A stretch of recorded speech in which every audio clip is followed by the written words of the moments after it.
Allah Bapa itu ya Yesus itu. Lah Yesus itu jelas anaknya laki-laki, hendaklah engkau namakan Yesus. Jadi firman Allah yang adalah Allah. Firman itu Allah. Firman yang adalah Allah tadi turun ke dunia jadi manusia. Kemanusiaannya dinamakan Yesus. Makanya orang-orang yang kemudian nuduh, Kristen Tuhannya 3, Kristen Tuhannya 3. Saya jawab begini, pusing dia. Dia mengatakan, Pak Bambang ini tidak mementingkan keesaan Allah. Siapa yang tidak mementingkan? Penting dalam rangka penegasan komitmen. Tapi di keabadian, kalau orang Jawa itu naliko awang wong, masih kosong, tidak ada apa kecuali hanya Tuhan. Itu tidak butuh karena Tuhan itu Maha Esa. Apa kalau dunia menyembah Dia, terus Dia semakin besar? Sejak dulu Dia sudah Maha Besar.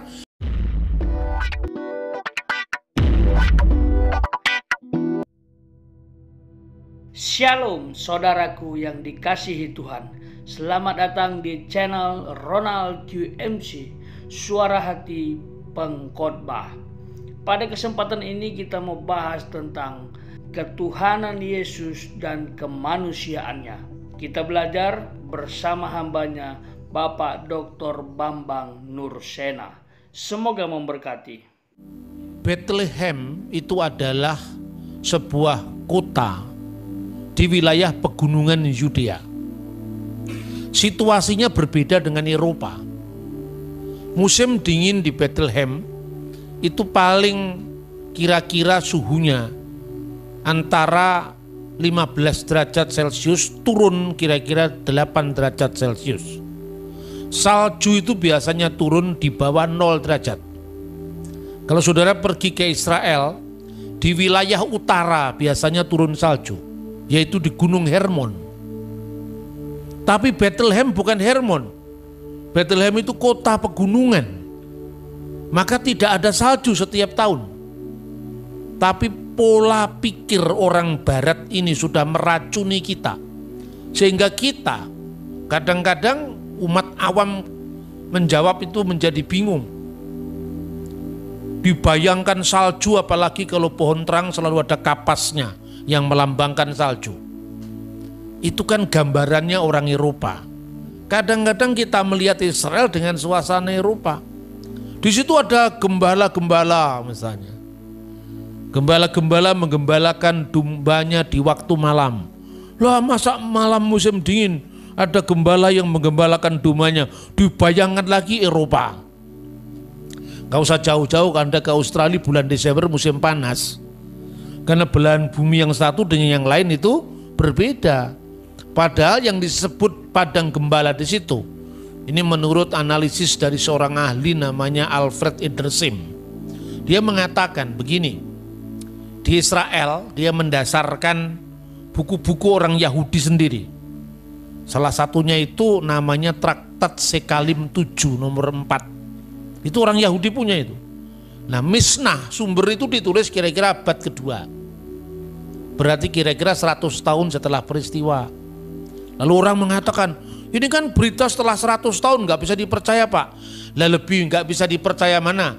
Beritanya orang bule abad 19 atau berita orang Yahudi abad kedua? Kalau kita belajar sejarah baru tahu.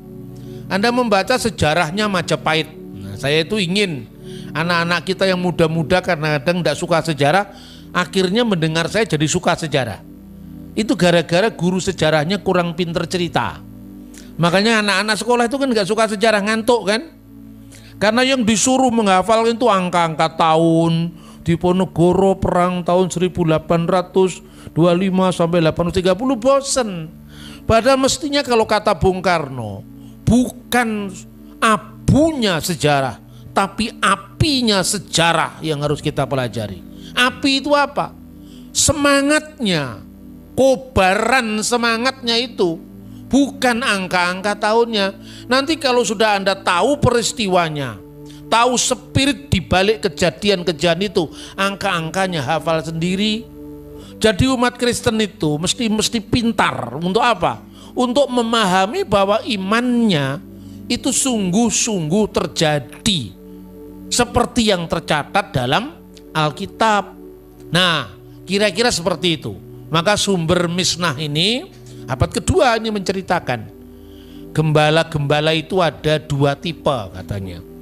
Tipe yang pertama itu namanya Eluhen Bayitot, yaitu gembala-gembala yang menggembalakan domba rumahan.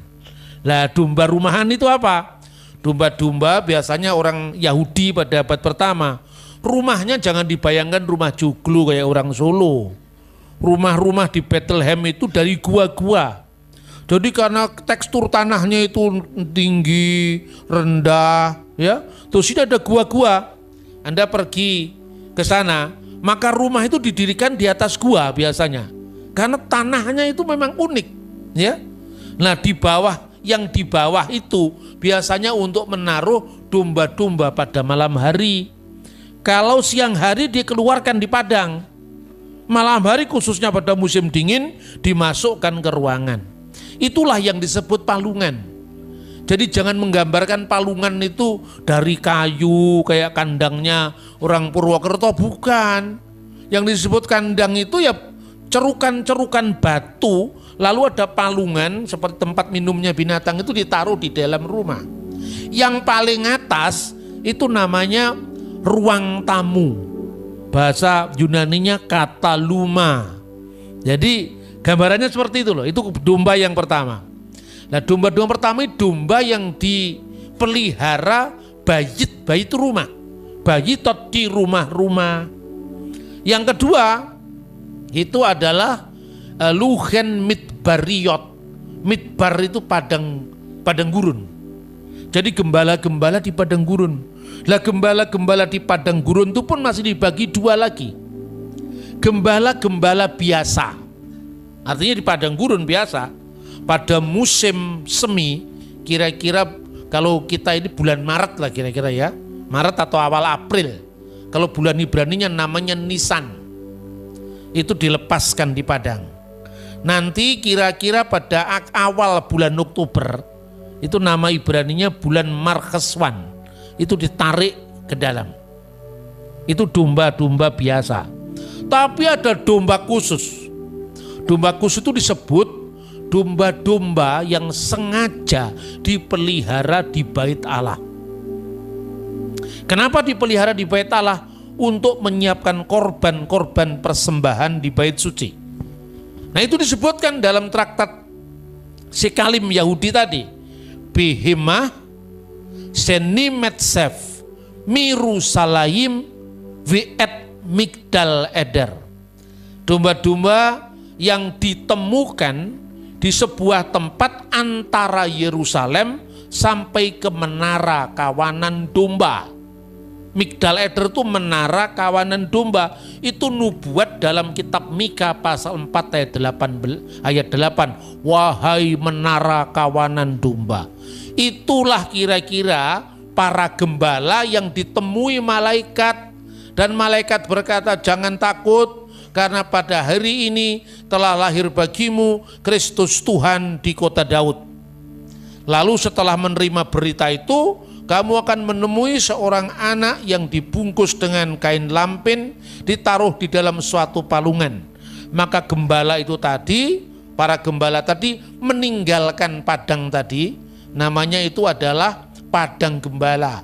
Sampai hari ini di Bethlehem, itu ada tempat yang namanya Bet Sahur. Kenapa disebut sahur? Nama itu dinamakan oleh orang-orang Kristen sejak zaman dulu. Karena di tempat itu para gembala berjaga pada waktu malam. Lah berjaga itu bahasa Arabnya sahur. Maka kalau puasa Ramadan sahur itu kan. Itu Bet Sahur. Dari Bet Sahur menuju Bethlehem itu kira-kira 1,6 kilometer. 1000 langkah kalau ukuran zaman dulu datang ke Bethlehem menemui bayi Yesus. Sekarang paham kan? Jadi itu nggak usah ngomong Natal di salju kok ada itu bukan Eropa ini. Ini Timur Tengah, Timur Tengah itu beda dengan Eropa. Makanya lepaskan ketergantungan kita untuk mendengarkan orang yang bukan saksi sejarah. Dulu saya percaya itu loh. Saya kan orangnya enggak gampang percaya. Tapi sejak tahun 2000 saya koreksi pemahaman itu, dan waktu itu saya selenggarakan seminar di Jakarta tahun 2000. Lalu saya undang tokoh-tokoh Islam maupun tokoh-tokoh Kristen.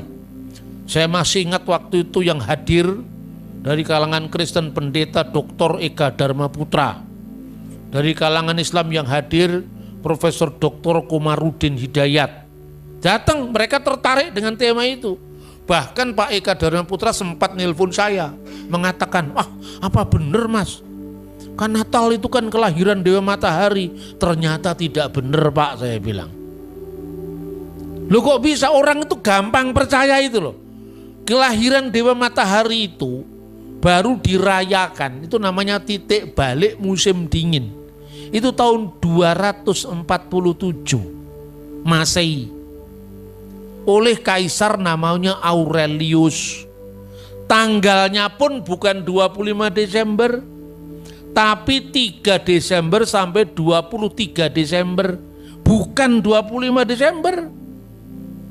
Kemudian ketika ada kaisar yang dulunya Kristen kemudian balik ke agama pagan, menjiplak Natal ini dan diterapkan untuk Dewa Matahari yang tak terkalahkan, namanya Natalis Sol Invictus.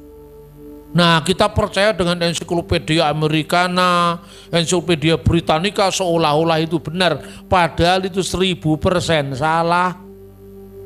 Saya ini bersyukur saudara-saudara, tahun 98 saya sempat mengunjungi sebuah biara Kristen Ortodoks di Wadi El Natrun, Mesir. Ketika itu secara tidak sengaja, ketika saya ke perpustakaan biara itu, saya menemukan sebuah buku kuno, ya, judulnya itu adalah Coptic Didascalia Apostolorum. Lalu buku itu saya copy, ya, lalu kemudian saya bawa pulang, saya baca. Buku itu bahasa Koptik dan bahasa Arab. Nah, bingung toh? Kalau Kristen kok bahasa Arab lah, karena di Indonesia biasanya yang Arab itu harus Islam. Lah di Timur Tengah orang Kristen Arab juga banyak. Itu kira-kira pada pasal 18 buku Didascalia Apostolorum itu ditulis tahun 189 Masehi. Jauh sebelum kelahiran Dewa Matahari dirayakan oleh Kaisar Aurelius. Tertulis di situ pada pasal 18.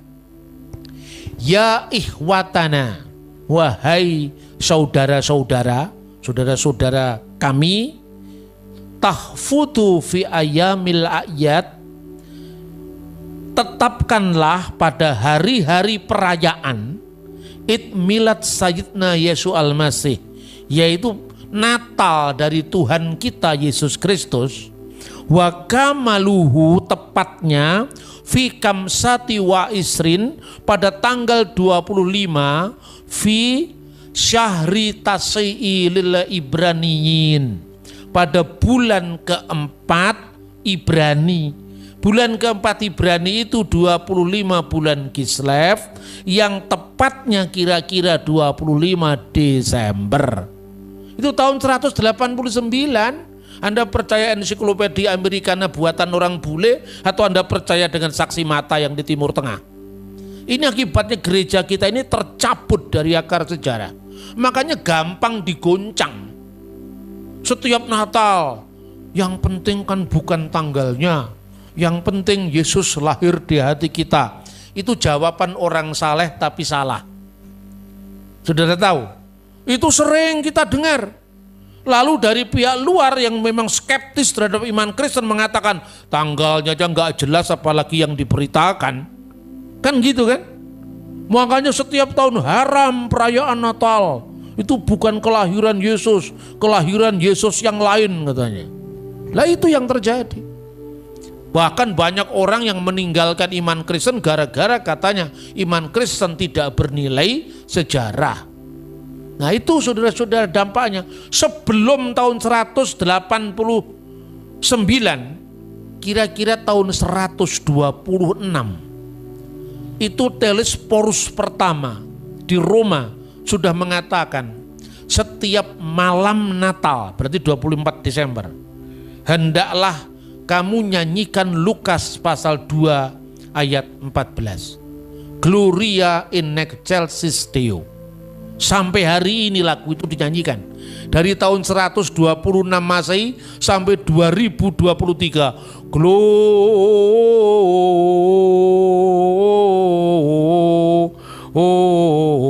Gloria in excelsis Deo.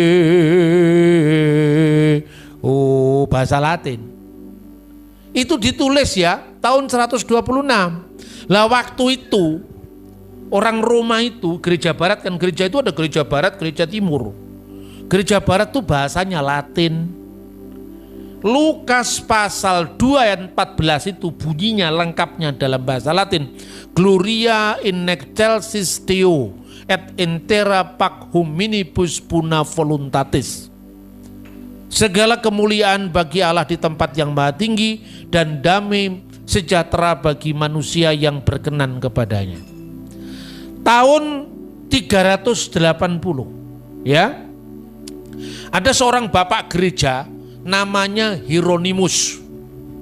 Hieronymus itu datang dari Italia ke Bethlehem, tinggal di dekat tempat kelahiran Yesus 36 tahun, gak main-main itu.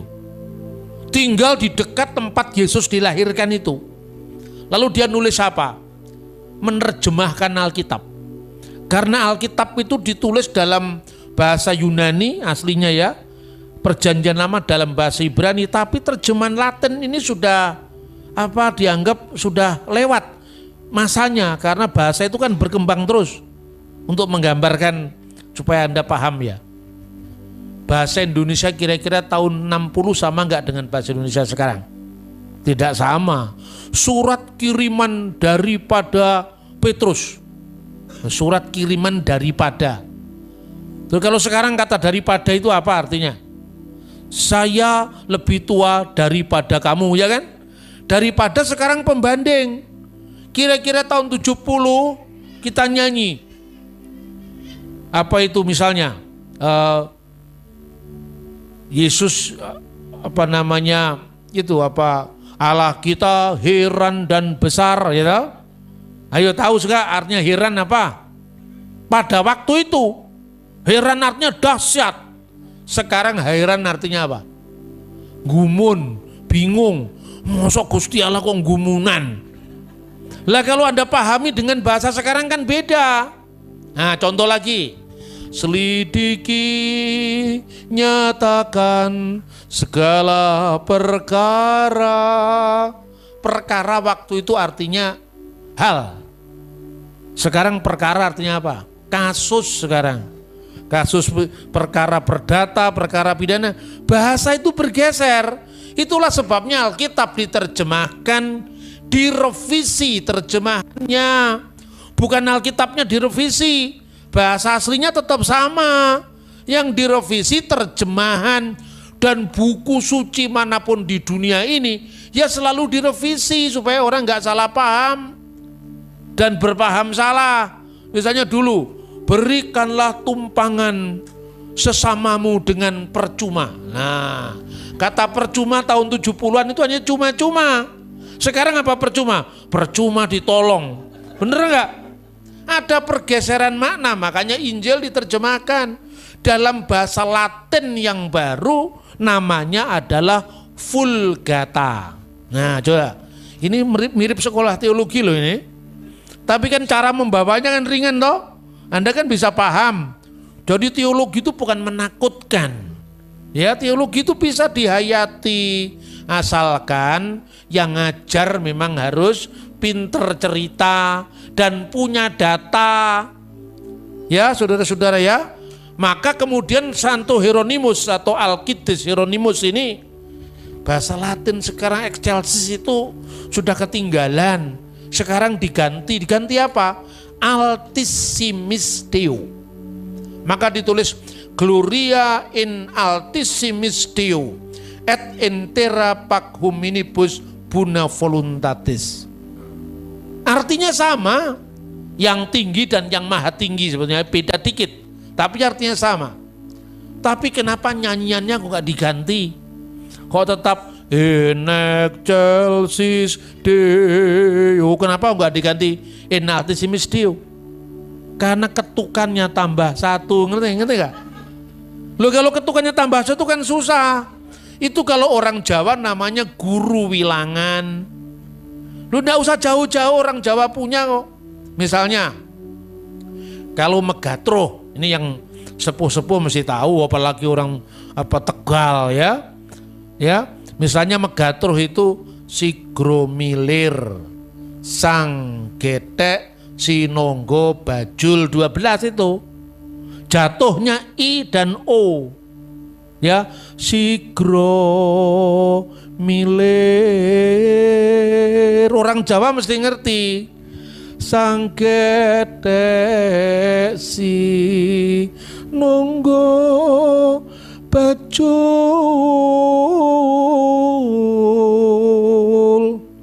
Surah saya lumayan ya.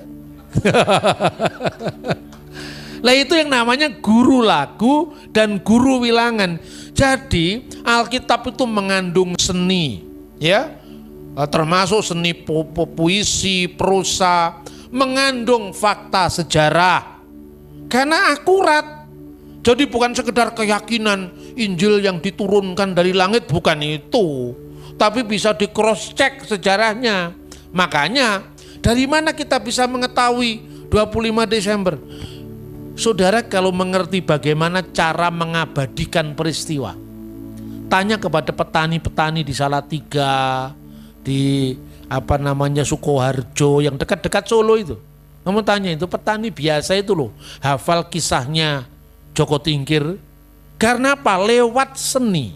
Apa yang dikatakan Alkitab kan begitu. Lewat lagu-lagu pujian, lewat himne. Maka dikatakan misalnya, Shema Yisrael Adonai Eloheinu Adonai Echad. Dengarkanlah wahai Israel, Tuhan Allah kita Tuhan itu esa.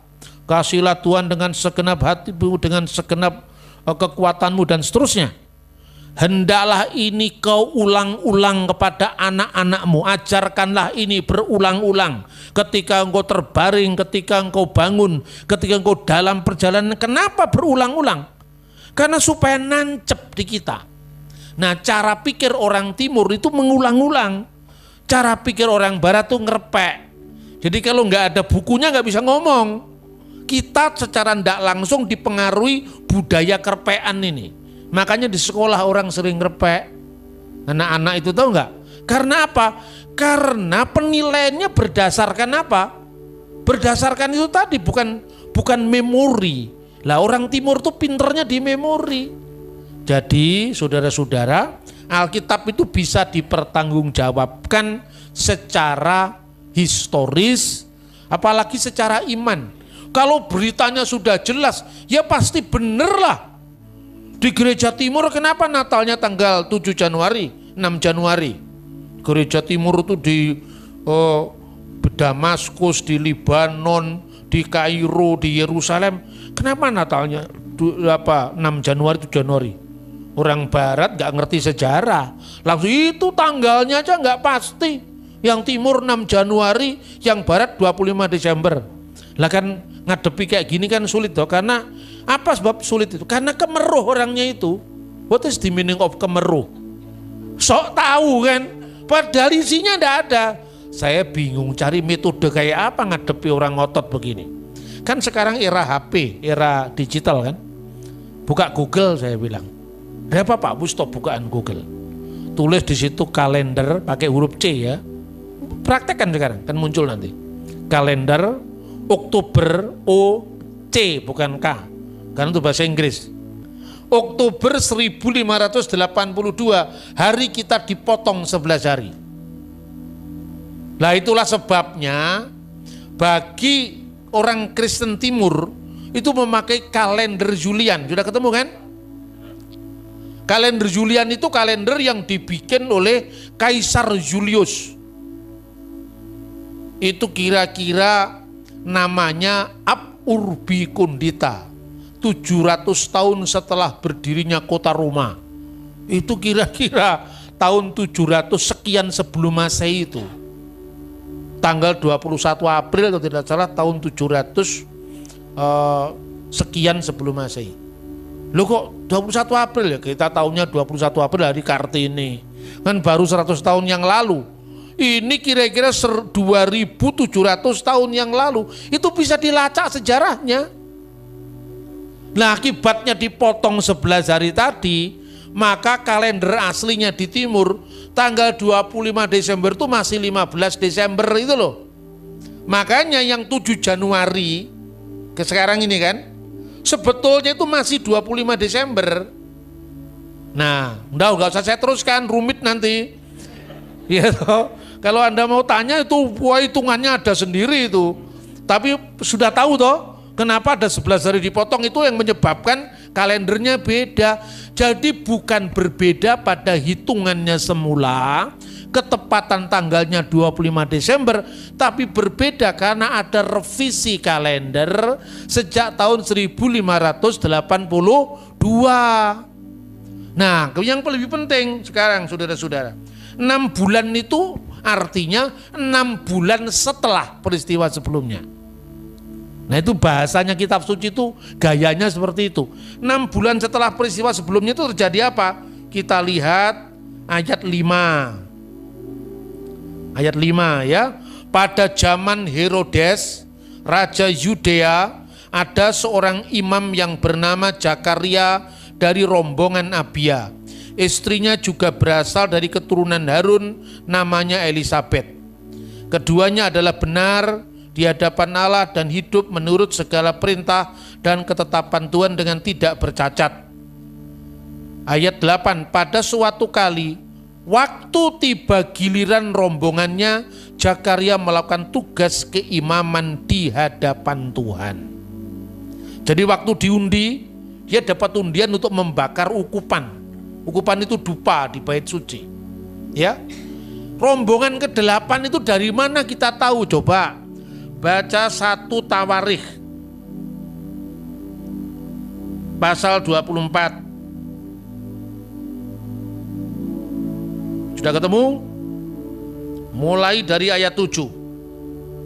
Undian yang pertama jatuh pada Yoyarib, yang kedua pada Yedaya, yang ketiga pada Harim, yang keempat pada Seurim, yang kelima pada Malkia, yang keenam pada Miyamin, yang ketujuh pada Hakos, yang kedelapan pada Abia, dan seterusnya. Semua dari Alkitab. Lah rombongan Abia ini kalau menurut catatan sejarah, ya, giliran Zakaria diundi tadi, itu terjadinya pada perayaan Yom Kippur, perayaan Grafirat, perayaan penebusan dosa, ya, hari penebusan dosa. Itu tanggalnya atau bulannya bulan Ibrani namanya Tisri. Tisri itu sama kira-kira kalau bulan kita September. Ingat loh, Januari, Februari, Maret, April itu tanggalan modern itu. Zaman Alkitab tanggalannya ya tanggalan Ibrani. September malaikat ketemu dengan Zakaria karena dia tidak percaya. Ini imam kok malah tidak percaya. Dikasih bisu supaya nggak bisa ngomong, supaya nggak bisa menyebarkan ketidakpercayaannya. Maka hati-hati, kalau Anda tidak percaya bisu nanti. Hukuman Tuhan itu. Dikasih bisu sementara supaya dia tidak bisa ngomong kemana-mana. Akhirnya apa? Lahirlah Yohanes Pembaptis. Karena apa? Zakaria beda dengan Maria. Kalau Bunda Maria tidak ada mustahil bagi Allah. Aku ini hamba Tuhan, jadilah kehendak-Mu atas diriku. Tapi Zakaria enggak.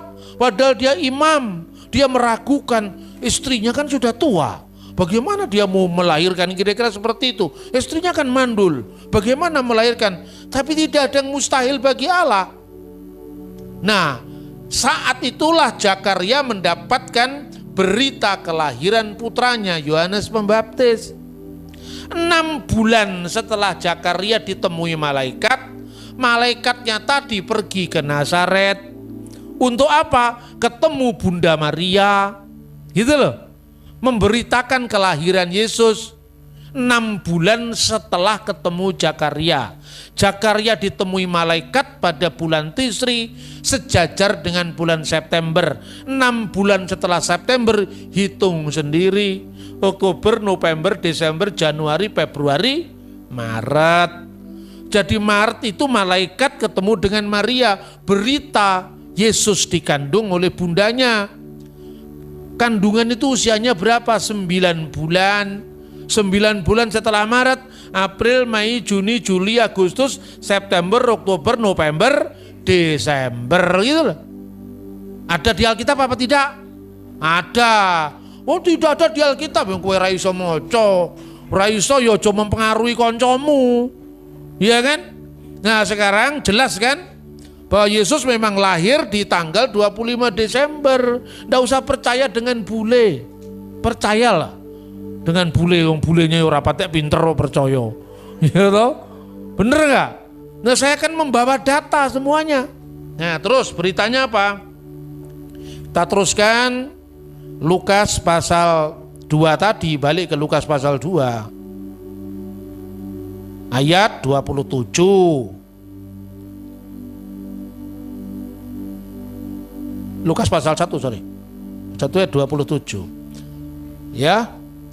Kemana dia pergi? Ke Nazaret, kepada seorang perawan yang bertunangan dengan orang bernama Yusuf dari keluarga Daud, nama perawan itu Maria. Lalu malaikat itu masuk ke rumah Maria, salam hai engkau yang dikaruniai, Tuhan menyertai engkau.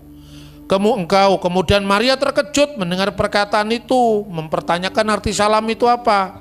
Jangan takut hai Maria, ayat 30. Sebab engkau beroleh kasih karunia di hadapan Allah. Kau akan mengandung dan akan melahirkan seorang anak laki-laki dan hendaklah kau namai dia Yesus. Nah, perhatikan. Yesus itu namanya siapa? Namanya anak laki-laki yang dilahirkan Maria. Jadi Yesus itu nama kemanusiaan, firman yang jadi manusia, bukan nama Allah. Ngerti nggak? Makanya jangan orang punya ajaran yang macam-macam. Allah Bapa itu ya Yesus itu. Nah, Yesus itu jelas anaknya laki-laki, hendaklah engkau namakan Yesus. Jadi firman Allah yang adalah Allah. Firman itu Allah. Firman yang adalah Allah tadi turun ke dunia jadi manusia, kemanusiaannya dinamakan Yesus. Gitu loh saudara-saudara. Jadi jelas ya. Jadi jangan bingung lagi. Yesus Tuhan kok mati? Lah itu kan bingung. Gusti Allah kok mati? Yang mati bukan Gusti Allah. Yang mati kemanusiaan Yesus. Baca di 1 Petrus pasal 3:18. Dia yang dibunuh dalam keadaannya sebagai manusia. Jadi yang mati kemanusiaannya, berarti yang lahir juga kemanusiaannya. Maka dalam diri Yesus ada dwinatur, satu yang adalah dua itu apa? Sepenuhnya Allah dan sepenuhnya manusia. Sepenuhnya Allah itu sebagai apa? Yohanes 1 ayat 1. Pada mulanya adalah firman. Firman itu bersama-sama dengan Allah. Firman itu adalah Allah. Sudah, jangan dirubah. Memang ayatnya seperti itu kok. Jadi firman itu adalah Allah. Jadi Yesus disebut Allah bukan kemanusiaannya loh. Tapi Yesus yang sudah ada sebelum segala sesuatu ada sebagai firman Allah, dan firman Allah itu harus Allah. Ya kok bisa? Sekarang saya tanya, Allah dengan firman-Nya, firman Allah dengan Allah, duluan mana adanya? Hah? Duluan Allah. Berarti Allah sudah ada, firman-Nya belum ada. Berarti ada waktu Allah sudah ada, pernah tidak punya firman. Masuk akal apa tidak? Berarti sebelum Allah ada firman-Nya, dia tidak bisa apa-apa. Padahal Allah menciptakan segala sesuatu dengan firman-Nya. Ini yang saksi Yehova tidak pinter. Katanya saksi Yehova lebih dulu Allah. Itu saksi Yehova. Karena apa? Karena kalau firman Allah tidak sama-sama kekal dengan Allah, berarti Allah pernah tidak punya firman pada waktu tertentu. Saking bingungnya orang menjawab, lebih dulu firman Pak. Firmannya siapa? Ayo sekarang. Firmannya Allah. Berarti firman dengan Allah sama-sama kekal. Tidak pernah ada dalam suatu waktu Allah pernah ada tanpa firman-Nya dan tanpa Roh Kudus-Nya. Sekarang saya balik bertanya, Allah dengan Roh-Nya lebih dulu mana? Sama. Sebab kalau lebih dulu Allah, pernah ada Allah, Roh-Nya belum ada, berarti pernah almarhum. Ayo cocok apa enggak? Berarti Allah, firman Allah dan Roh Allah itu sama-sama kekal, tapi satu adanya. Seperti manusia, di dalam dirinya ada pikirannya dan ada rohnya, tubuh, jiwa, dan roh. Ayo sekarang kamu jumlahnya berapa? Satu. Kan ada rohnya. Coba kalau manusia ditinggalkan rohnya jadi apa? Mayat, almarhum, ya kan? Berarti Allah yang hidup itu harus Allah yang ada firman-Nya, ada rohnya. Nah, firman itu adalah Allah. Ayat 3. Segala sesuatu dijadikan oleh Dia. Dia itu sang firman. Dan tanpa Dia, tanpa firman, tidak ada sesuatu pun yang jadi dari segala yang telah dijadikan. Jadi Allah menjadikan sesuatu itu dengan firman-Nya. Maka orang saya tanya, Tuhannya Kristen itu 3 Pak. Yang ngomong 3 itu siapa? Jangan kemeruh kamu. Terus kalau orang yang mau belajar lebih dalam, itu saya tanya lebih dalam lagi. Ini di depan mahasiswa teologi saya tanya. Coba saya kasih tugas kepada kalian. Allah itu esa, Allah itu esa itu penting apa tidak? Penting Pak, benar penting. Penting sekali apa enggak? Penting sekali, enggak lah, enggak terlalu penting gitu. Bingung mereka, kok bisa sekarang? Waktu Allah ini belum ada siapa-siapa. Langit, bumi, malaikat, manusia, jin, setan, priprayangan, gandaro, tetean, ilu-ilu, banaspati, semua makhluk hidup yang lembut, yang halus-halus itu belum diciptakan. Tuhan dengan siapa? Nah sekarang, ini mulai dalam ini. Soalnya lingsir wengi itu tambah dalam itu. Tuhan sebelum menciptakan malaikat dengan siapa? Sendiri toh? Apa enggak kesepian Gusti Allah Dewi? Ayo sekarang. Tuhan menciptakan malaikat, Tuhan menciptakan manusia. Ada ajaran begini. Tuhan menciptakan manusia supaya Tuhan dikenal. Lalu Tuhan kok butuh aktualisasi diri. Tuhan tuh enggak pernah kesepian. Itu maka kata satu itu tidak terlalu penting, kata esa itu tidak terlalu penting. Maka kepada Musa Tuhan pertama kali firman-Nya apa? Bukan akulah yang maha esa, enggak. Firman yang pertama baca di Keluaran pasal 3:14. Tuhan mengatakan aku adalah aku. Bahasa aslinya apa itu? Kata aku adalah aku itu dari kata hayah. Hayah itu artinya ada. Jadi kalau dalam terjemahan lama itu kata aku ada yang aku ada. Hayah itu ada. Jadi Allah itu maha ada. Itulah yang awal sebelum Tuhan disebut maha esa. Apa artinya maha ada? Ini dalam ini. Maha ada itu Dia sudah ada, Dia ada dan akan datang. Yang ada, yang sudah ada, dan yang akan datang. Makanya ada di lagunya kan? Ya, itu kados-kados itu. Yang ada, yang sudah ada, dan yang akan datang. Yang ada artinya dia ada, hari ini ada. Yang sudah ada, kemarin ada. Masa lalu ada, yang akan datang, yang selalu akan ada. Tuhan tidak pernah tidak ada. Tidak sekejap pun, tidak sedetik pun Dia pernah tidak ada. Dia maha ada. Nah, ketika Tuhan maha ada, belum ada yang lain-lain, butuh angka 1, 2, 3 apa enggak? Tuhan masih sendiri loh ini. Butuh angka 1, 2, 3, 4, 1, 2, 3 Pak Gendut naik kuda perlu apa enggak? Tidak perlu. Bagaimana menyebut kata satu yang belum ada dua? Ayo, dalam apa enggak?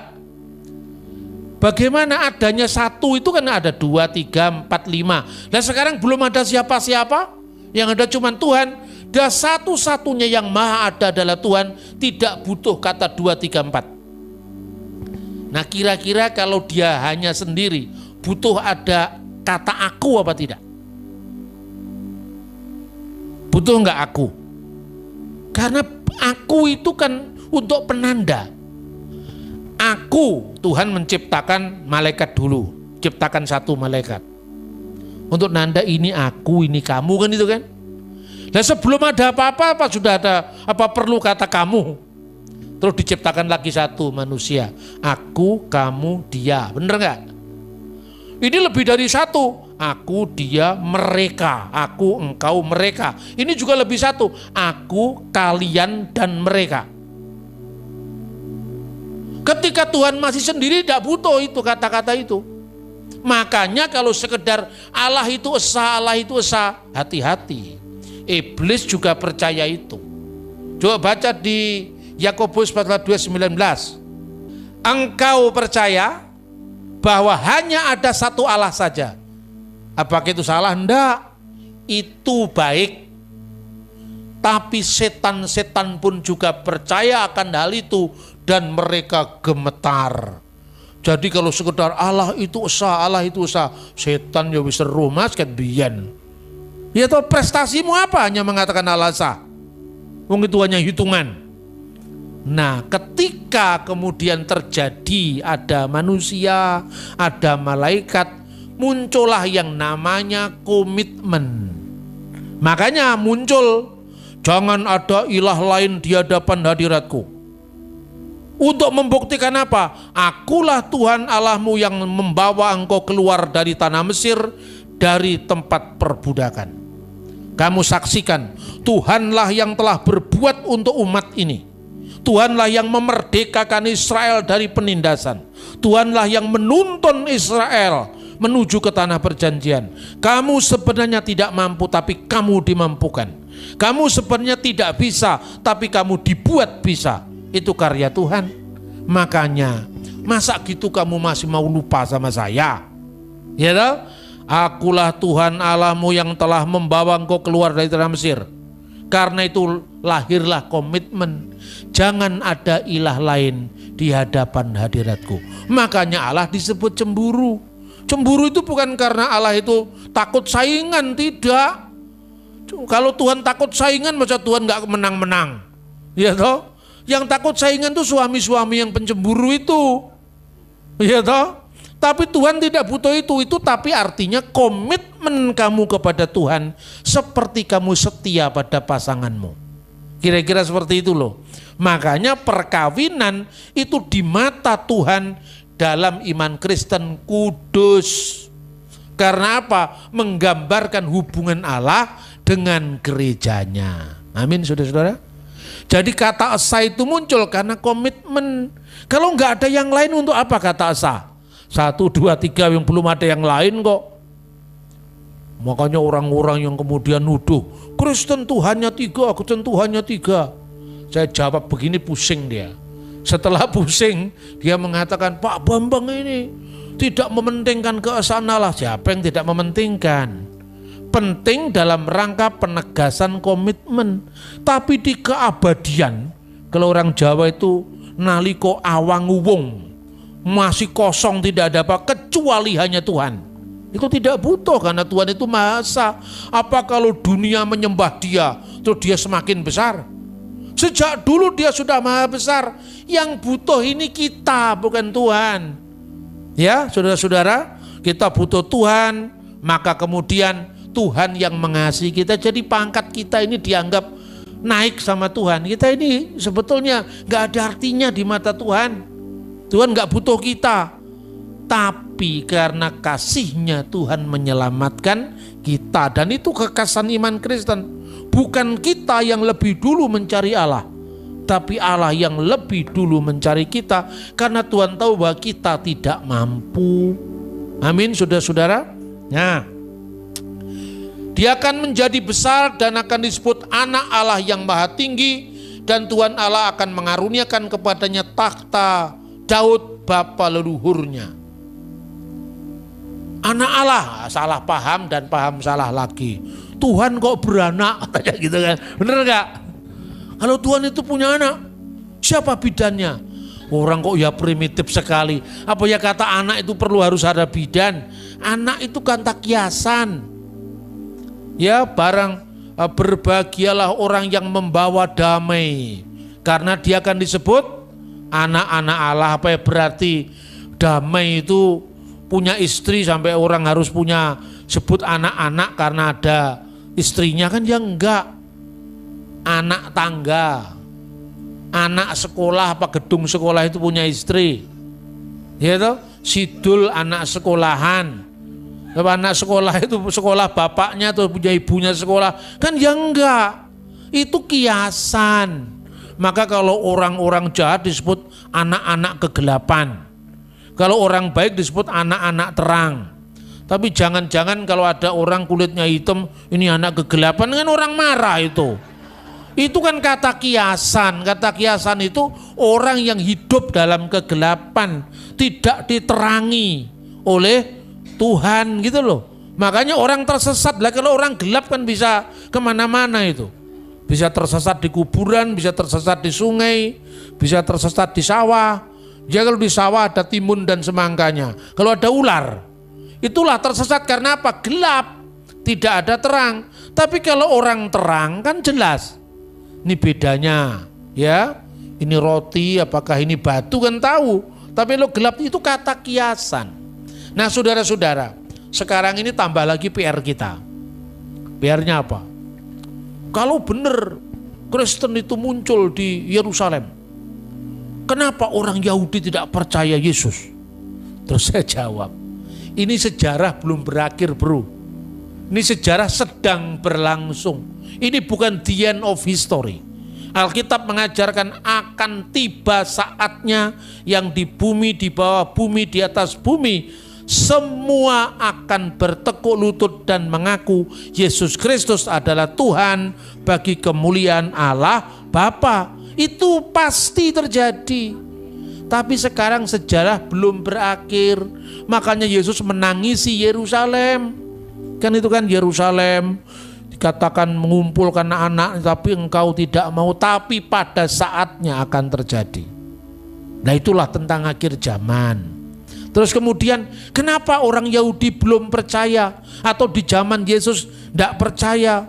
Yang percaya juga ada, tapi murid-muridnya. Maka berbahagialah orang yang percaya, kan disebut anak-anak Allah. Jadi anak-anak Allah ini yang percaya kepada anak tunggal Allah. Itu loh saudara-saudara. Orang Yahudi sekarang tidak percaya, jangan bingung. Sejarah lagi jawabannya. Dulu orang tidak percaya Yesus karena apa? Harapannya Mesias itu adalah tokoh politik yang memerdekakan Israel dari penindasan Roma. Lah Yesus malah tidak mengatakan darahku benar-benar minuman, tubuhku benar-benar makanan. Loh, ini kan juru selamat mau mati nih. Murid-muridnya banyak yang mundur. Benar enggak? Bahkan ketika Yesus sudah bangkit, mereka, maukah engkau memulihkan kerajaan bagi Israel? Jadi yang dipikirkan itu adalah kerajaan politik. Makanya Yesus ditolak. Tapi Yesus menangisi Yerusalem. Sejarah harus berlangsung. Kamu lihat gedung yang megah ini, kata Yesus, ketika melihat bait suci yang luar biasa megahnya pada zaman itu, diarahkan mata murid-muridnya, akan tiba saatnya tidak satu pun batu dibiarkan terletak di atas batu yang lain, semua akan diratakan. Yesus mengatakan itu tahun 33 Masehi, di awal tahun. Karena pada bulan Nisan dia disalibkan, ya kan? Itu terjadi 40 tahun setelah peristiwa itu kurang lebih, benar-benar terjadi. Waktu itu, ini ngomong sejarah lagi. Orang Yahudi itu ada 3 sekte, 3 aliran. Yang pertama Saduki. Orang Saduki itu tidak pernah mikir Mesias karena mereka hidupnya sudah enak. Mereka menguasai bait Allah, aset ekonomi dikuasai. Yang kedua, masa rakyat yang banyak itu Parisi. Makanya masa rakyat yang banyak itu disebut Amharet. Orang-orang Parisi yang kedua itu. Yang ketiga, orang-orang Eseni. Ini korban politik dari orang Saduki. Lalu mereka mengasingkan diri, mendirikan komunitas di sekitar Gua Qumran, Laut Mati. Ajaibnya Tuhan pakai mereka. Ditemukannya Alkitab Perjanjian Lama dari kira-kira tahun 100 sebelum Masehi. Jadi kita punya Alkitab yang usianya 2150 tahun. Ayo, siapa yang mengatakan Alkitab palsu? Mungkin dibukti sejarahnya 2000 tahun aja ada kok. Ayo sekarang, ya toh? Itu orang Eseni. Ketika orang Parisi tidak puas dengan situasi mereka, mereka melahirkan kelompok baru yang sangat keras, namanya Zelot. Orang-orang Zelot ini yang memprakarsai pemberontakan terhadap Roma. Lalu mereka berontak, lalu muncullah perang Yahudi pertama. Mulai tahun 66 berakhir tahun 70 Masehi. Apa yang terjadi? Tanggal 9 bulan Ibrani Ab, tahun 823 setelah berdirinya kota Roma. Tahunnya itu jelas catatannya. Sama dengan 5 Agustus tahun 7 Masehi. Kira-kira pada saat mereka sembahyang Minkah, kira-kira menjelang maghrib, asar itu ya, itu api memasuki ruangan kudus, kemudian masuk ruangan kudus, bait Allah benar-benar hancur. Itu sore hari tanggal 5 Agustus tahun 70 Masehi. Persis dengan yang dinubuatkan Yesus. Tinggal tembok barat yang disebut dengan Kotel Ham-Ma'rifi, tembok barat. Orang Yahudi nangis-nangis di situ, menyeratapi dosa-dosanya. Kenapa kehilangan bait Allah? Tetapi orang yang nonton dia, ini mereka meratap, makanya disebut tembok ratapan. Istilah tembok ratapan itu julukan oleh orang-orang bukan Yahudi yang nonton mereka meratap itu. Makanya orang Arab menyebut Haitun al-Mubaka, tembok ratapan. Tinggal itu, sudah habis harapannya. Lalu ada sebelum perang usai, ada seorang rabi. Rabi itu pemimpin agama Yahudi. Dia tahu ini gara-gara orang Zelot ini, kita sebentar lagi kehilangan bait Allah, kita kehilangan harapan masa depan kita. Lalu diam-diam dia mengutus utusan untuk berdamai dengan Roma. Lalu diterima sama Roma. Apa mau kamu? Saya nyerah. Karena saya tahu ini akhir sejarah bangsa kami. Kami tidak punya lagi bait Allah. Karena itu, izinkan kami untuk pindah dari Yerusalem. Tapi izinkan kami untuk merinda masa depan kami bersama agama kami. Lalu Rabi Yohanan bin Zakkai itu diberikan tempat bersama para pengikutnya yang tersisa di sebuah kota yang namanya Yapne. Yapne itu dikenal dengan Yamnia, dekat Tel Aviv modern. Tinggal di sana mereka meneruskan agama Yahudi. Tapi agama Yahudi yang muncul di abad kedua setelah bait suci hancur beda dengan Yahudi yang sebelumnya. Bedanya di mana? Tidak ada lagi Yom Kippur dengan korban binatang. Ya toh? Yang ada hanya doa-doa yang dipusatkan di rumah ibadat yang namanya sinagoge. Paskah masih ada, tapi korban domba Paskah tidak ada lagi. Hanya doa-doa yang dipanjatkan. Karena tidak ada bait suci, korban tidak sah untuk dilakukan di sana. Setiap Paskah tiba, mereka selalu mengenang Yerusalem. Tahun 130 berontak lagi orang Yahudi ini. Itu yang namanya perang Yahudi kedua. Kenapa saya ceritakan sejarah ini? Supaya Anda tahu sejarah kekristenan. Dan yang kekristenan yang kita hadapi ini kalau aliran Pentakosta dari tahun 2000-an, tahun 1900-an ketika terjadi penyuluran Roh Kudus di Azusa atau apa, Azusa Street. Tapi 19 abad yang lama enggak tahu sejarahnya. Akibatnya Yesus baru dilantik jadi Tuhan tahun 325. Da Vinci Code bingung. Karena kita ini terlalu aliran. Gitu loh saudara-saudara. Makanya kita ini kembali ke pokok, kembali ke sumber. Kalau itu gereja pasti bersatu. Amin. Makanya saudara-saudara, perang Yahudi kedua. Perang Yahudi kedua itu menang. Ini luar biasa. Kemenangan itulah selama hanya 4 tahun saja. Tahun 135 kembali Kaisar Hadrianus meluluh lantakkan Yerusalem. Nah, saat itu di mana posisi orang Kristen? Murid Yesus sendiri ada pengikutnya Selot loh. Namanya Simon orang Selot.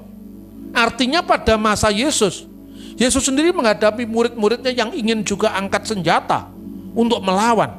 Petrus sendiri ngiris itu, telinganya hamba imam besar. Artinya murid-muridnya itu kalau orang Ambon bilang kepala angin juga itu. Artinya apa? Karena itu kebutuhan mereka untuk mereka merdeka. Yesus katakan kemerdekaan yang sejati itu adalah kemerdekaan roh, bukan sekedar kemerdekaan fisik. Kalau kemerdekaan fisik Indonesia juga bisa 17 Agustusan itu. Iya toh? Setiap negara punya yang namanya kemerdekaan fisik. Tapi kemerdekaan rohani itu selama-lamanya dan itu kekal. Ya. Maka kemudian yang kedua ini orang Kristen mundur. Tidak mau lagi ikut-ikutan dalam harapan bangsanya. Kenapa? Karena kemenangan itu dirayakan luar biasa. Dan seorang rabi yang cukup senior saat itu namanya Rabi Akiba menganggap bahwa Simon Bar Kokhba, pemimpin pemberontakan yang menang itu, diangkat jadi Mesias Israel. Makanya orang-orang Kristen mundur. Kalau untuk yang satu ini ya sudah, kita sayonara, selamat jalan. Kita berpisah.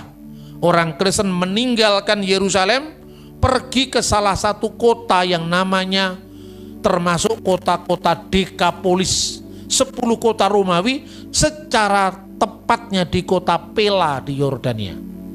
Maka perhatikan sekarang, Kristen itu punya liturgi atau nyanyian-nyanyian Yunani, punya nyanyian-nyanyian Latin, Gloria in excelsis Deo, kalau Yunani Kyrie eleison, pula nyanyian-nyanyian Aramaik, Maranatha, Marana, Yesus Mesiha, tapi tidak ada bahasa Ibraninya. Padahal bahasa Ibrani di Yerusalem. Kenapa? Karena Kristen Ibrani ini meninggalkan kota Yerusalem. Karena tidak mau ikut-ikut mengangkat Simon Bar Kokhba, pemimpin revolusi, sebagai Mesias. Tidak.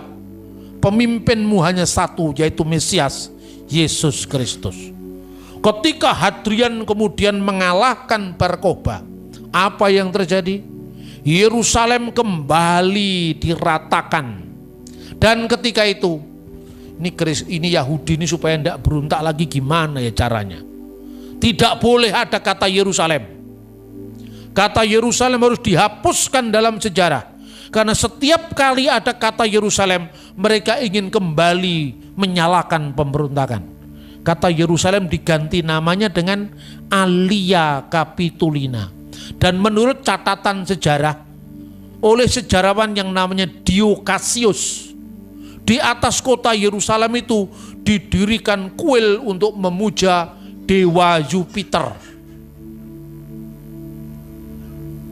Di atas kuil, di atas bait Allah itu didirikan kuil dewa Jupiter.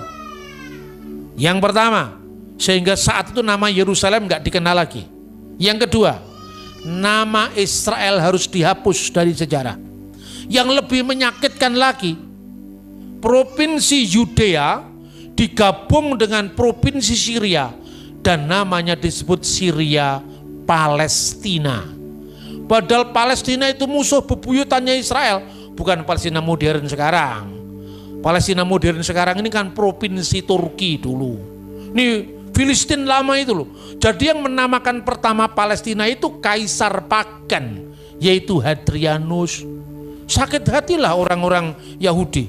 Ketiga, tidak boleh satu orang Yahudi pun tinggal di kota suci Yerusalem, termasuk Yahudi yang percaya Yeshua HaMasiah, termasuk orang Yahudi yang percaya Yesus Kristus harus keluar dari Yerusalem. Lah ini tapi ada yang tidak enaknya ini. Orang-orang Kristen yang bukan Yahudi boleh tinggal di kota Yerusalem. Kenapa? Karena kalau orang Kristen dari Batak, dari Barat, dari Jawa, kan nggak ada ikatan emosional dengan Yerusalem. Tapi kalau orang Yahudi, entah itu Yahudi Rabinik, entah Parisi, yang Yahudi Rabinik kan sekarang jadi Parisi, entah itu Nasrani, yang percaya Yesus kepada Yesus orang Nazaret, Yerusalem segala-galanya karena nasionalisme, patriotisme. Kristen non-Yahudi boleh tinggal di Yerusalem. Yahudi semuanya nggak boleh tinggal di Yerusalem. Akibatnya terjadi perseteruan antara Yahudi dengan Kristen. Gitu loh saudara-saudara. Lalu orang Yahudi mengeluarkan kutukan terhadap orang Kristen. Inilah sejarah panjangnya begitu. Makanya sekarang tidak boleh kutuk mengutuk. Karena Kristen sekarang sudah mengampuni. Yahudi itu bagaimanapun juga akar sejarah kita. Makanya sebenci apapun, setidak suka apapun terhadap ras yang namanya Yahudi, orang Kristen tidak boleh mengutuk mereka. Kita harus mengasihi, apalagi lewat bangsa Yahudi ini kita berhutang keselamatan. Amin. Memberkati bukan mengutuk. Makanya Yesus mengatakan, apakah Yesus kehilangan iman yang lurus, iman yang benar karena penolakan orang Yahudi? Tidak. Yesus membedakan. Kalau soal teologi, soal iman, Yahudi benar. Orang Parisi, metode mengajarnya dipakai, nggak apa-apa. Mereka duduk di atas kursi Musa, artinya apa? Boleh mengajar. Kalau mereka mengajar, kamu dengarkan. Tapi kelakuannya jangan kamu contoh itu. Tapi orang Samaria, apa Yesus membenarkan? Enggak. Kamu menyembah Allah yang tidak kamu kenal. Kami menyembah Allah yang kami kenal. Karena keselamatan datang dari bangsa Yahudi. Karena Mesias itu lahir dari suku Yehuda, bukan suku Lewi, bukan suku Yusuf yang melahirkan orang Samaria. Apalagi orang Samaria telah melakukan sinkretisme, mencampurkan Allah Israel dengan dewa-dewa asing. Jadi saudara-saudara jangan minder dengan siapapun yang disebut dengan Yahudi. Karena apa saudara-saudara? Yahudi yang sekarang beda dengan Yahudi zaman Kristus. Jadi pada tahun 1947 yang tadi saya sampaikan, saudara-saudara, terjadi apa? Penemuan naskah Laut Mati. Dan dalam penemuan itu, ternyata orang Yahudi yang lebih tua dari Yahudi sekarang, namanya Esseni, ditemukan di gua keempat. Ada 11 gua. Di gua keempat itu mereka punya tafsiran terhadap kitab Nabi Daniel. Dan apa yang dikatakan? Dalam naskah Qumran, kode naskahnya 4Q246, kolom kedua, baris pertama, disebutkan apa? Bereh diel yitamar ubar elyon yikrone. Mereka akan memanggilnya anak Allah. Dengan sebutan anak Allah yang maha tinggi, mereka akan menyebutnya. Persis dengan yang tertulis di dalam Injil Lukas 1:35. Roh Kudus akan turun atasmu dan kuasa Allah yang maha tinggi akan menaungi engkau, sebab anak yang kau lahirkan disebut kudus, anak Allah. Jadi orang Yahudi yang lebih tua daripada Yahudi modern, dokumennya ditemukan di Laut Mati. Mesias yang mereka tunggu-tunggu itu adalah anak Allah. Maksudnya apa? Firman yang menjadi manusia. Lalu diulang lagi pada ayat 36. Elisabet sanakmu itu sedang mengandung seorang anak laki-laki pada hari tuanya, dan inilah bulan ke-6, dan seterusnya, sebab bagi Allah tidak ada yang mustahil. Aku ini hamba Tuhan, jadilah padaku menurut perkataanmu itu. Kita mencontoh imannya Bunda Maria. Nah, kiranya firman Allah ini dengan bukti sejarah, dengan bukti pendalaman iman atau teologi, kita sekarang paham bahwa iman Kristen itu bukan main-main. Kalau bahasanya anak sekarang bukan kaleng-kaleng. Memang luar biasa. Amin. Kita bisa membuktikan itu. Karena itu kalau saya kadang-kadang kalau dialog, tidak percaya Bapa, Putra dan Roh Kudus karep-karep mula ora percaya. Utek murah tekan, makanya ojo daki pertanyaanmu. Tak takoni ngene kuwi ora roh. Dhisik endi Gusti Allah kalau firman Allah itu loh. Terima kasih saudaraku sudah mendengarkan video ini sampai selesai. Kiranya Tuhan membalas dengan berkat-Nya yang melimpah atas apa yang sudah saudara lakukan. Berdasarkan apa yang disampaikan oleh hambanya Bapak Dr. Bambang Nursena, saya pikir jelas bahwa Yesus Kristus adalah Allah Juru Selamat yang datang ke dunia untuk menebus manusia dari dosa, untuk menyelamatkan manusia supaya orang yang percaya kepadanya mendapatkan surga atau tidak dihukum, tidak binasa. Bicara tentang Tuhan Yesus tidaklah main-main. Kita harus ingat dua hal, yaitu Dia adalah manusia sejati, namun Dia juga adalah Allah sejati. Yesus memiliki dua natur yang harus kita ingat, jangan sampai dipisahkan. Jangan sampai salah memahami. Jangan sampai pahamnya salah seperti kebanyakan orang yang menyerang ketuhanan dan kemanusiaan Yesus. Orang berkata, Tuhan kok manusia? Manusia kok Tuhan? Atau Tuhan kok menjadi manusia? Gak mungkin Tuhan bisa menjadi manusia atau mau menjadi manusia. Lalu mereka merendahkan dosa asal yang diwariskan oleh Adam dan Hawa. Karena mereka melanggar perintah Tuhan, diwariskan kepada seluruh keturunannya. Lalu mereka berkata, masa gara-gara buah bisa mendatangkan dosa separah itu sehingga Allah harus jadi manusia? Mereka menggunakan logika mereka dan dasar yang di luar Alkitab. Seharusnya mereka itu menggunakan Alkitab sebagai dasar untuk menemukan jawaban. Mungkinkah Allah menjadi manusia? Atau apa tujuan Allah menjadi manusia? Kalau Alkitab dasarnya pasti menemukan jawaban yang sejati. Ada juga orang yang berkeras mengatakan Yesus itu hanya seorang nabi. Tapi mereka mengabaikan yang lain. Bahwa Yesus juga adalah Mesias. Bahwa Yesus juga adalah Juru Selamat. Bahwa Yesus juga adalah Pencipta. Bahwa Yesus juga adalah Allah. Mereka abaikan itu. Jadi nggak fair saya kira kalau sumber yang digunakan adalah kitab suci yang lain untuk menilai Tuhan agama lain. Itu tidak boleh. Nenek-nenek juga bisa kalau lakukan hal seperti itu.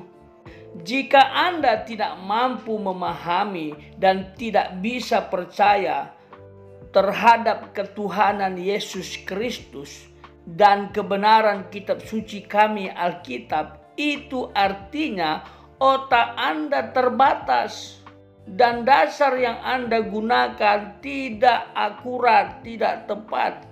Jadi jangan egois, harus menghargai si penganutnya, harus menghargai sumber yang sah, sumber yang asli. Ingat, sehebat apapun Anda, semampu apapun Anda menggunakan bahasa dalil-dalil yang luas, lebar, dalam untuk menjatuhkan ketuhanan Yesus, kami tidak akan terpengaruh. Karena kami bisa menjadi pengikut Kristus yang sejati itu bukan saja dilandasi dengan logika. Kami menjadi pengikut yang sejati itu karena kami punya pemahaman yang benar tentang ketuhanan Yesus. Ini bukan pemahaman yang gampangan, yang sembarangan, yang dibangun hanya setahun 2 tahun. Ini pemahaman yang sudah teruji. Lalu berikutnya kami memiliki iman yang kuat kepada Tuhan Yesus sehingga kami sampai sekarang orang percaya dengan setia menyembah Dia dalam roh dan kebenaran. Yang ketiga, pengalaman pribadi kamilah yang mendorong kami juga untuk terus percaya kepada Yesus. Bahkan kami rela mempertaruhkan hidup, waktu, nyawa kami untuk terus mengikut Kristus Yesus. Bagi kami tidak ada hal yang lebih mulia selain hidup dan percaya mengikuti Yesus secara total. Tidak ada keselamatan di luar Yesus, saudara-saudara. Keselamatan hanya ada dalam Yesus. Barang siapa yang percaya kepadanya pasti tidak binasa, melainkan akan mendapatkan surga. Keselamatan itu pasti karena itu janji Tuhan yang kami sembah dalam nama Yesus Kristus. Bagi saudara-saudara yang suka merendahkan, menghina ketuhanan Yesus Kristus atau kealahannya, hati-hati, sudah banyak orang yang kualat, sudah banyak orang yang celaka. Ini saya sampaikan karena orang Kristen setiap ada masalah menyerahkannya kepada Tuhan. Artinya Tuhan akan bertindak. Kalau Tuhan bertindak, wow, ngeri bos. Ngeri karena Dia berhak mencabut nyawa seseorang. Kalau kami bertindak sampai kemana lah, pasti tidak akan berpengaruh kepada orang banyak. Karena kekuatan manusia terbatas, tapi kekuatan Tuhan itu tidak terbatas. Dia bisa lakukan apapun untuk membela umatnya. Ini saya sampaikan supaya saudara-saudara tidak sembarangan untuk menghina, menyakiti orang-orang percaya atau pengikut Kristus Yesus Tuhan. Jadi saran saya, marilah kita saling menghargai, saling menghormati. Sekalipun ada perbedaan, janganlah saling menyakiti, saling mengintimidasi, saling merendahkan.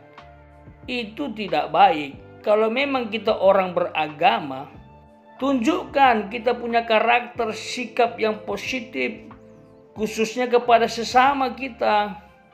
Jika kepada sesama saja kita tidak bisa menjadi berkat, menjadi teladan, membantu orang yang susah, menolong orang yang tertindas, apalagi bisa menjadi alat kemuliaan bagi Tuhan. Kalau kita tidak bisa menjadi berkat bagi orang lain, tapi kita tetap menyembah Tuhan, itu sebenarnya orang munafik pakai topeng itu.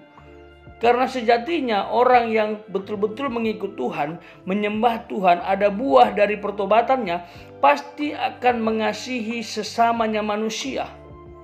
Itu pasti. Kalau tidak mengasihi sesama manusia, imannya dipertanyakan. Karena orang yang beriman, orang yang belajar agama, seharusnya mengubahkan hidupnya untuk tidak iri hati, tidak dengki, tidak benci, tidak dendam, tidak menyakiti, justru akan hidup dalam kasih, saling mengampuni, saling memaafkan. Itulah orang yang beragama. Saya pikir ini saja yang saya bisa tambahkan dari apa yang sudah disampaikan Bapak Dr. Bambang Nursena. Khusus buat saudara-saudaraku yang seiman, tetaplah setia, tetaplah membangun hubungan dengan Tuhan. Pastikan iman kita teguh, pastikan kita sudah jadi berkat, pastikan kita sudah memberitakan Injil. Karena jiwa-jiwa yang tersesat harus diingatkan supaya mereka juga selamat seperti kita selamat. Dan ingat sekali lagi dan terakhir, berjaga-jagalah. Zaman akhir sudah kita alami dan Tuhan sedang persiapan untuk menjemput mempelai wanitanya atau menjemput umat pilihannya atau orang percaya, yaitu kita. Jangan sampai saat Tuhan datang Dia tidak mengangkat kita, tidak mengubah kita dengan tubuh kemuliaan, dan kita bisa tidak masuk dalam bema pernikahan anak domba Allah dengan mempelai wanitanya, atau kita tidak masuk dalam pesta akbar pembagian mahkota pengadilan tahta Kristus. Kiranya Tuhan selalu menyertai kita sampai Maranatha. Tuhan Yesus memberkati.